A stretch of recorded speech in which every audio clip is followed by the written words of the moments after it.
Welcome to this gentle exploration of learning. Let's journey together through 100 carefully chosen insights about how your remarkable mind learns and grows. There's no need to remember everything. No need to take notes. Simply let these ideas wash over you like waves on a peaceful shore. Some will resonate, some will fade, and that's perfectly fine. Let your body settle into comfort. Breathe naturally. And as we begin, know that learning itself is one of the most human things we do. It's how we grow, how we change, how we become. Let's begin. Imagine sitting down to learn something new. You have your materials ready. Your intentions are good.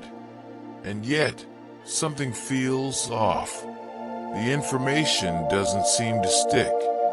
Progress feels elusive. Why? Let's explore this mystery together.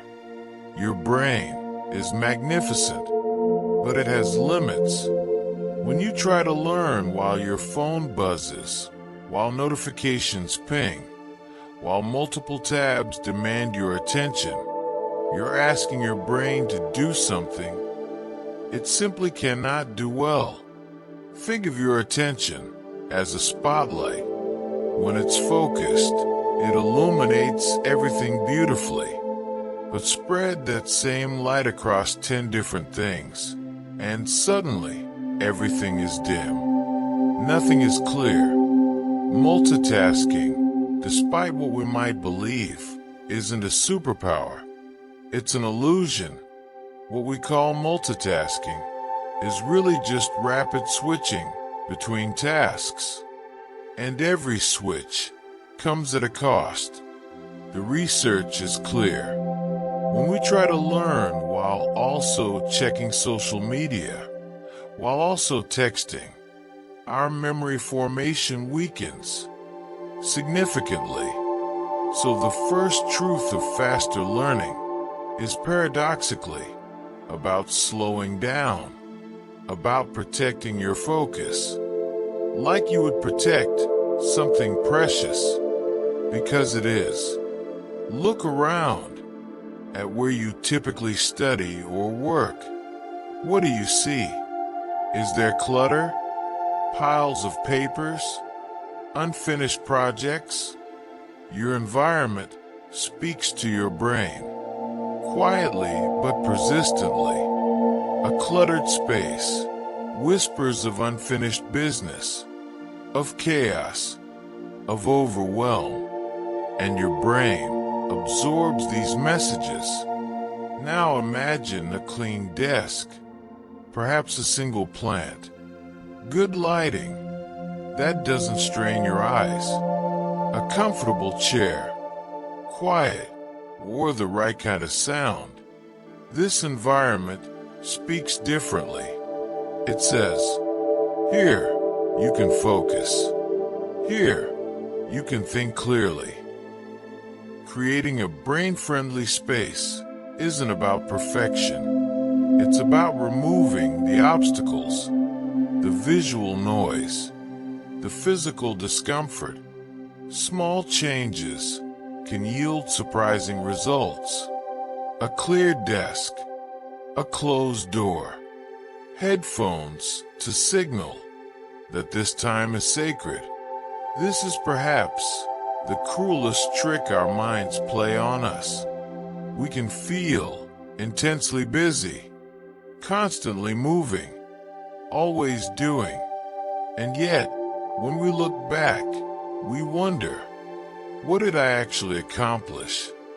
Cluttered spaces and constant notifications create this illusion beautifully. They generate a feeling of activity, of importance. But this feeling, this sense of busyness, is often just noise.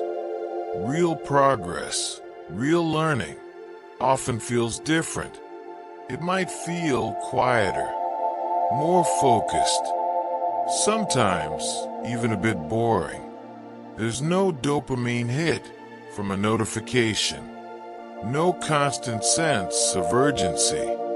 But this quieter approach, this is where the magic happens, where information transforms into understanding, learning to distinguish between fake busyness and real progress. This might be one of the most valuable skills you can develop, and it starts with noticing, simply noticing. When am I truly learning? And when am I just busy? When you give something your complete attention, something remarkable happens in your brain. Neurons fire in concert, connections strengthen, chemical signals flow more freely. Your brain literally, physically changes. But when your attention splits between your studies and your phone, and that show in the background, these neural processes weaken. It's like trying to carve a path through a forest, but only taking one step before walking somewhere else. The path never forms. Studies comparing single-task focus to multitasking show dramatic differences. The same person learning the same material can end up with memory that's 2 or 3 times stronger, simply by focusing completely. This might feel uncomfortable at first. In our modern world, we're so used to constant stimulation. Silence and focus can feel strange, but give it time. Your brain will remember how good it feels, how satisfying it is to truly learn. You read something once, then you read it again, and each time it feels more familiar, smoother, easier to follow. You think, I'm learning this.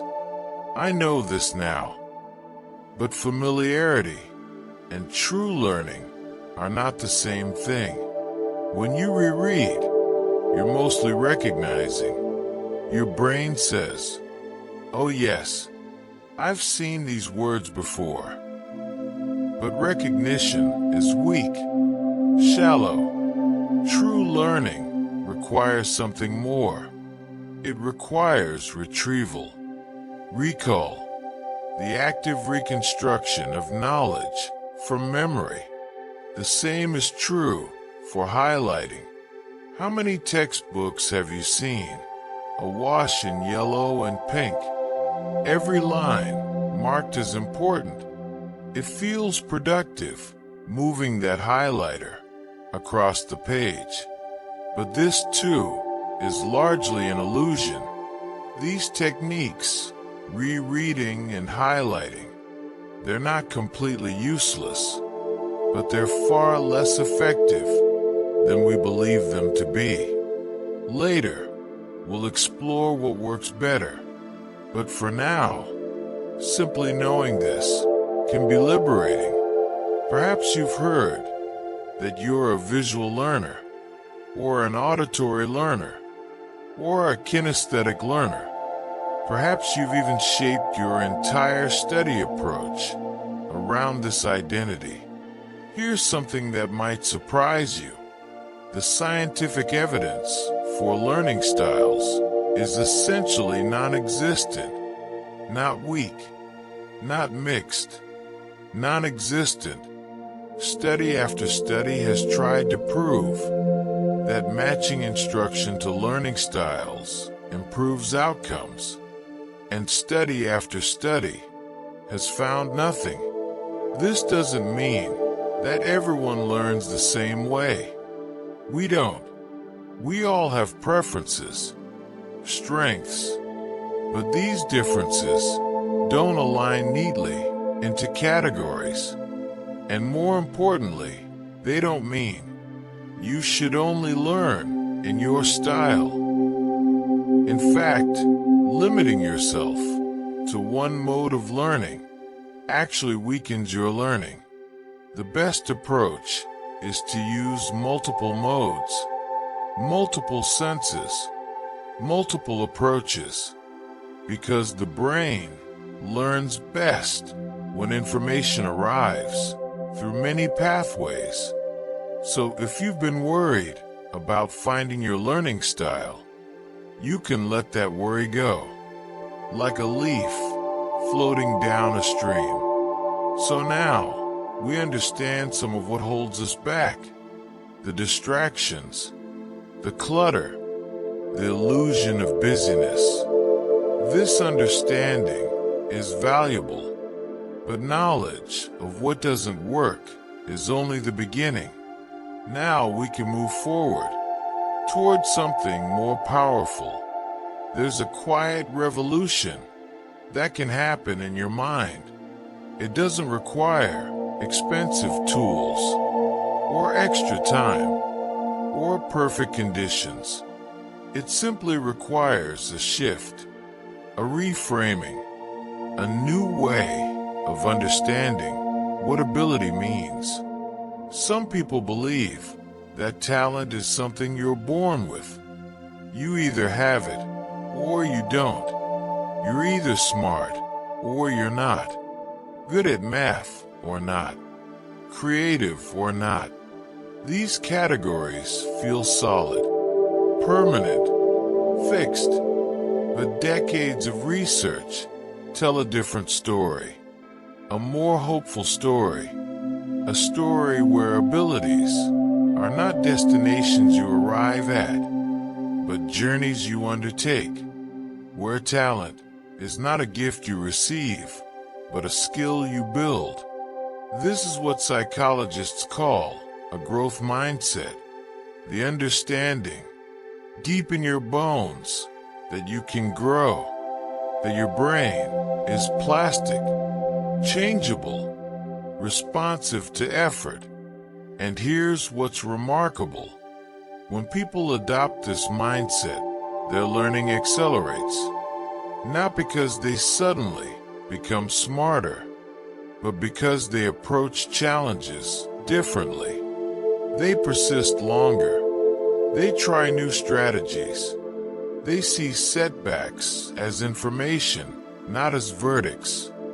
Imagine you're learning something new, and it's hard, really hard. Your first instinct might be to think, I'm not good at this. This isn't for me. But what if we reframe difficulty?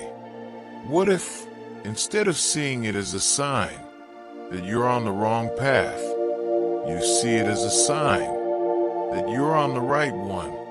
When something is difficult, when it challenges you, when it makes your brain hurt just a little, that's a signal.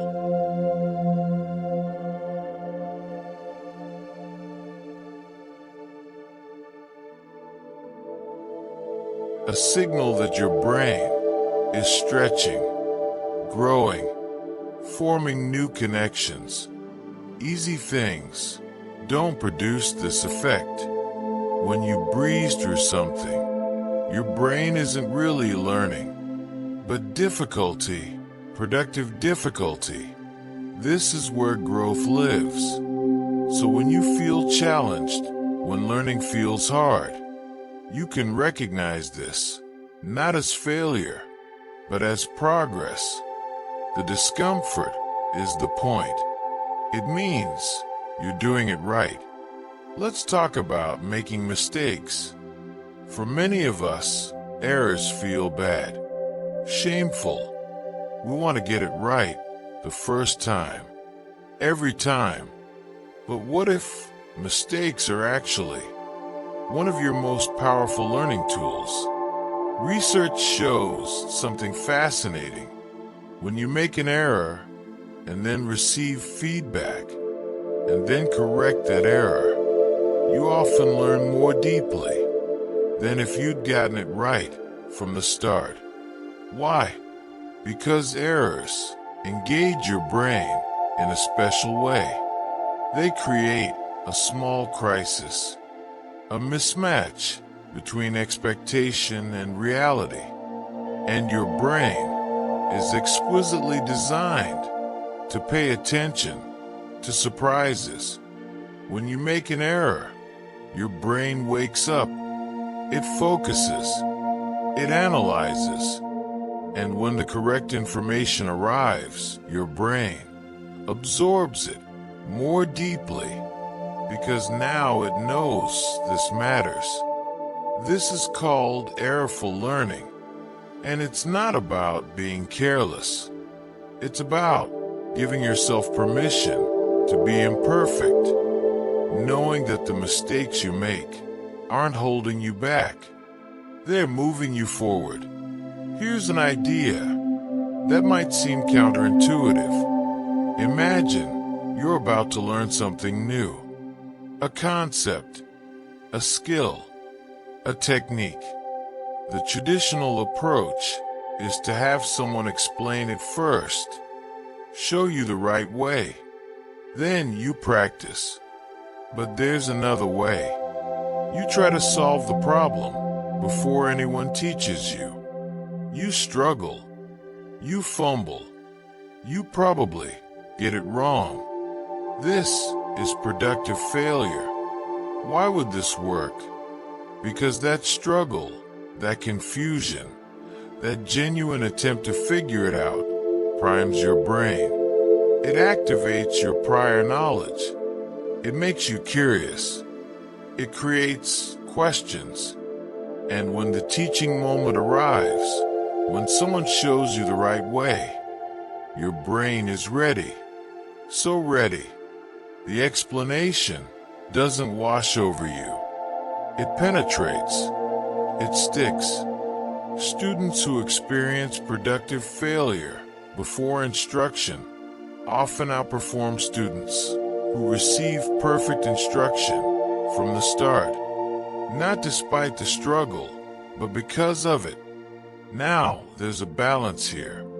Struggle is beneficial, but not all struggle. The kind of struggle that builds you up rather than tears you down is struggle with support. Imagine climbing a mountain. If you're pushed to climb completely alone with no equipment, that's not building resilience. That's dangerous.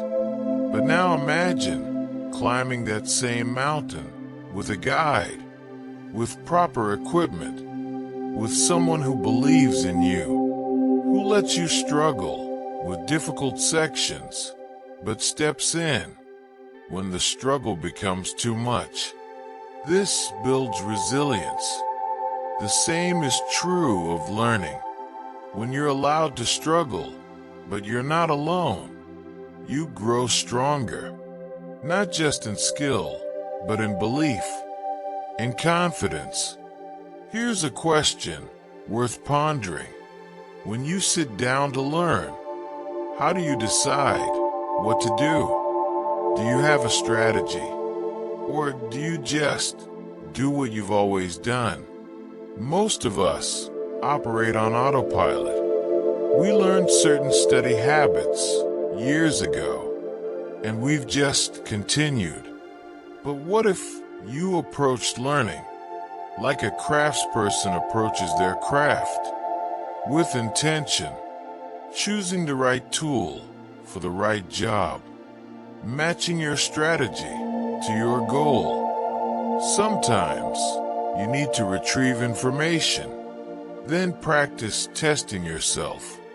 Sometimes you need to understand connections, then create diagrams, map relationships. The key is awareness, metacognition, thinking about your thinking, choosing deliberately rather than defaulting to what's comfortable. When you become the author of your learning rather than its passive recipient, everything changes. And so we've shifted from seeing ability as fixed to seeing it as growable. This mindset is the foundation, and now we can focus on what we're actually learning. Imagine an archer. They don't scatter arrows randomly. They aim. They focus. Not all knowledge is equally important. Not all skills equally valuable. There's a principle called Pareto, the 80-20 rule. Roughly 80% of effects come from 20% of causes. In learning, this means most of what you could learn won't matter much, but some things will matter enormously. These are the fundamentals, the core principles, the high-impact basics that unlock everything else. Think about language. 10,000 words, or just a few hundred common ones. A few hundred let you understand perhaps 80% of everyday conversation. The challenge is identifying that crucial 20%. Ask yourself regularly, what are the fundamentals here? What gives me the most leverage? Complex abilities can feel overwhelming, insurmountable, but every complex skill is actually a chain of smaller skills. Take playing piano. It's not one skill. It's dozens. Reading notes, understanding rhythm, finger position. Each breaks down further. This process of breaking down is called chunking. It transforms the impossible into the merely difficult, and the difficult into small, achievable wins. Each small win builds confidence, shows you that progress is possible. Chunking applies not just to skills, but to information itself. Your working memory is surprisingly small, perhaps 7 items, plus or minus 2. Try to learn more than that at once, and your mind overflows. But chunking saves you. Instead of 7 individual pieces, you group them. Find patterns. Think of a phone number. 10 digits. Too many. But chunk it into 3 parts, and suddenly it's manageable. You can do this with anything. Historical dates by era, concepts by theme. Chunking does more than just help you remember. It changes what you can do. When you first learn, your working memory is completely occupied. But as you chunk, as small pieces become automatic, your working memory clears. Now, you can think about bigger questions, connections, applications. This is why beginners and experts seem to operate in different worlds. We talked before about the value of difficulty, but not all difficulty is productive.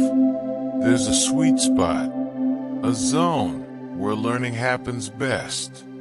Too easy, and you're not learning. Too hard, and you're overwhelmed. But just right, this is the zone of proximal development, just beyond your current ability, close enough that you can reach it with effort. Do your best. How many times have you heard that? It sounds motivating, but research shows it's remarkably ineffective. Do your best is vague, undefined. Compare this to practice for 25 minutes. Complete 10 problems. These goals are concrete, measurable. You know exactly what you're aiming for. Goals are powerful, but they're not enough. You also need a plan. Mental contrasting means thinking about both your desired outcome and the obstacles, not just positive visualization, but realistic anticipation. Then creative, then plans. If my phone buzzes, then I'll flip it face down. These plans create automatic responses. Preload your decisions. Some people learn quickly, others more slowly. In traditional settings, the pace is fixed, set by the teacher. But when you control the pace, everything changes. Fast learners can accelerate. Slow learners can take the time they need. Progress at the speed your brain wants to go. So now we're focused on what matters most, on manageable chunks. We've aimed our arrow, and now we turn to the environment. Your surroundings matter more than you might think. Let's create the conditions for optimal learning. Consider the lighting. Is it too harsh? Too dim? Consider the seating. Are you comfortable? Consider the noise level. These might seem small, but small things accumulate. Stress and learning don't mix well. When you're anxious, rushed, your brain shifts into survival mode. Self-paced learning reduces this stress. You move at your own rhythm. Music can help or hinder. It depends on the task. Generally, instrumental music works better than lyrics. The volume matters too. Too loud is distracting. Too soft disappears. Here's something counterintuitive. Studying in the same place every time might not be ideal. When you vary your location, you create more memory cues. More contexts mean more associations. Multimodal learning means engaging multiple senses. Seeing, hearing, doing. This creates multiple pathways into your memory. When you learn through multiple modes, the knowledge becomes more robust, more flexible, more transferable. You can apply it in different contexts. Now we have our environment: peaceful, supportive, flexible. Now we turn to practice itself. Now we come to practice. Not just any practice, but practice that transforms. Reading about something and doing it are vastly different. You can read about swimming, but until you get in the water, you haven't really learned. Real learning happens through engagement. Deliberate practice is intentional, focused. It targets your weaknesses. It requires clear goals, immediate feedback, full concentration. Long practice sessions can feel productive, but focus degrades over time. Better to practice in sprints. 25 minutes, 30. Quality trumps quantity. Always. Variation is powerful. Practice the same skill, but change the speed. Change the order. This prevents autopilot. Most people practice in blocks, all of one type, then all of another. Interleaving means mixing. Problem type A, then B, then C. It feels messy A harder, but that difficulty is productive. Recall from memory is vastly more effective than passive review. Close the book. Look away. Try to remember. This act of retrieval strengthens memory. Testing as a learning tool is incredibly powerful. When you test yourself, you're not just measuring what you know, you're actually strengthening it. Make retrieval practice your habit. Instead of rereading, quiz yourself. It's harder, less comfortable, but so much more effective. Before you study something new, test yourself on it, even though you don't know it yet. This primes your attention, creates curiosity. A pretest reveals gaps. And when you study, those gaps draw your attention. You learn more efficiently.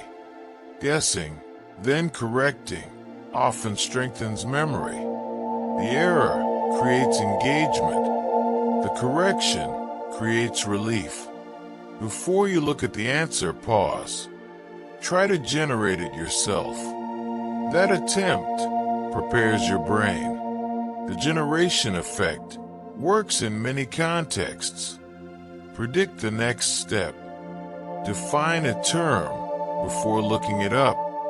Anytime you generate, rather than passively receive, you learn more deeply.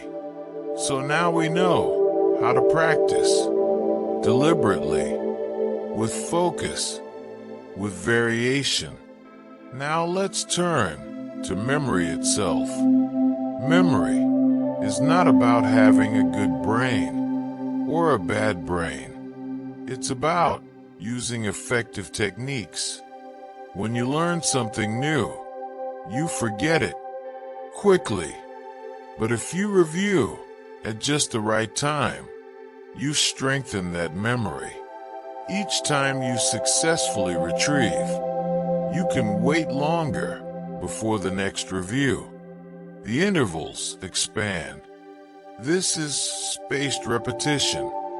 Cramming can work for a test tomorrow, but for lasting learning, spacing is dramatically superior. Space your practice over days, weeks, months. It might seem like spaced repetition requires more time, but it's more efficient. You learn more deeply in less total time.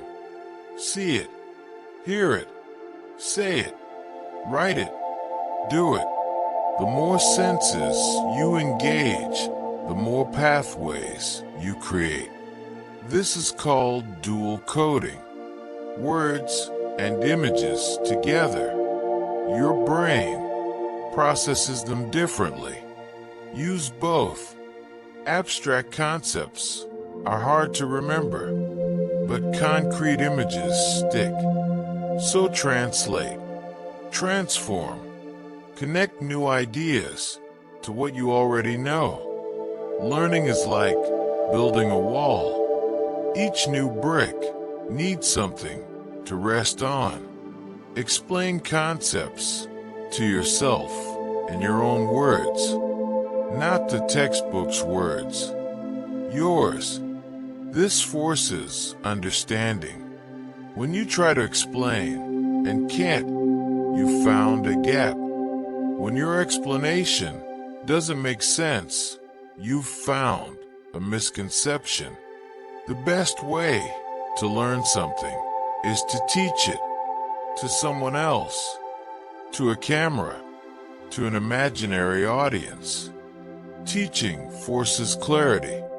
Now our memories are stronger, richer, more accessible. Now we turn to thinking about thinking itself. Metacognition, thinking about thinking. It sounds abstract, but it's intensely practical. Plan how you'll learn. Monitor as you're learning. Evaluate after you've learned.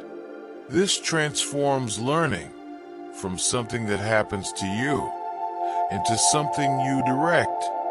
Before diving in, pause. What do you already know?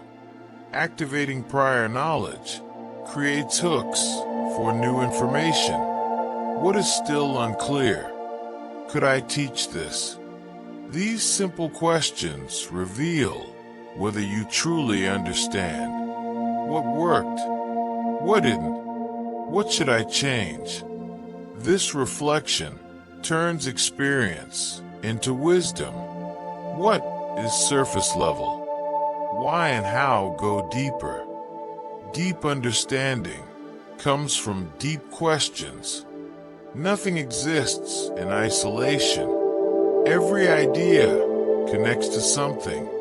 The more connections you make, the richer your understanding. Diagrams, self-tests, teaching, interleaving. You have many tools. Choose deliberately based on your goal. Now we're aware, intentional, reflective. Now we turn to something often overlooked: the body. Your brain doesn't exist in isolation. It's part of your body, and your body affects your brain in profound ways. A single workout can boost motor memory. Exercise isn't just for physical health. It directly enhances learning. Exercise makes practice more productive. Your attention becomes sharper. Your working memory more capacious. It lowers anxiety and mental blocks that slow learning. When you're less stressed, you learn more easily. Overall diet quality is tied to brain health. What you eat matters. Your brain needs fuel. Steady energy supports fast decisions and focus. Crashes and spikes undermine them. Diets high in processed foods are linked to smaller brain volumes. This isn't moralizing, it's biology. Mindfulness isn't mystical, it's training. Training your attention, like weightlifting for focus. Embodied cognition means ideas encoded through movement are encoded more deeply. When you gesture while learning, you engage your whole body. Gestures and movement aid reasoning. They're not just external expressions. They're tools for thought. Now we understand the body's role. Now we turn to something that might be the most powerful learning tool of all: sleep. Sleep isn't just rest. It's when your brain processes, consolidates, transforms what you've learned. Skipping sleep after study can cut memory dramatically. What you learn during the day becomes permanent during the night. Sleep isn't optional for learning. It's required. Deep sleep for facts. REM for integration. Your brain works through the night. Each stage contributes something unique, more than staying awake. If you want to remember long-term, sleep between practice sessions. The sleep does work that waking hours cannot. To learn new things the next day. After a good night's sleep, your brain is ready again. Fresh, capable. So sleep is essential. Now we turn to one final dimension, learning with others. So far, we focused on individual learning, but humans are social creatures. We learn with and from each other. Peer instruction can roughly double learning gains, not because peers are expert teachers, but because they're fellow learners. compared with working alone, discussing with peers, improves both how much you know and how confident you feel. Having learners create their own analogies builds deep understanding. Struggling together is less demoralizing than struggling alone. Over fast, verbatim typing. When you type everything, you're transcribing, not thinking. Arrows, diagrams, spatial layouts. These aren't just pretty, they're cognitive tools. Video plus captions, handouts, practice tasks. Different formats serve different purposes. This makes learning more accessible and engaging for everyone. Spaced repetition apps can help, but keep the core active. Recall, explain, connect. 25 minutes, 10 problems. These concrete goals give you direction.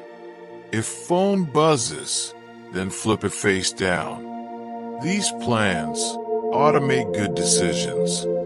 Consistent small wins beat rare huge sessions. Regularity matters more than intensity. When it feels slightly hard, you're usually in the learning zone. Progress, even small progress, feels good. Let yourself feel that. What actually worked? Not what felt good, but what produced results. For your next experiment, you're not just learning the subject, you're learning how you learn. And so, we've journeyed through 100 insights, from understanding obstacles, to building mindsets, to choosing environments, to practicing deliberately. 100 facts, 100 invitations to learn differently, to learn better, to learn with joy. And so, we've journeyed together through 100 insights about learning, about how your mind grows and changes, about how you can guide that growth. Perhaps some ideas will stay with you. Perhaps some will return later in unexpected moments. Or perhaps they've simply kept you company during this quiet time. Whatever your reason for being here, thank you for spending this time exploring the beautiful mystery of how we learn. May you rest well. May you learn gently. May you grow in ways that serve you. Good night.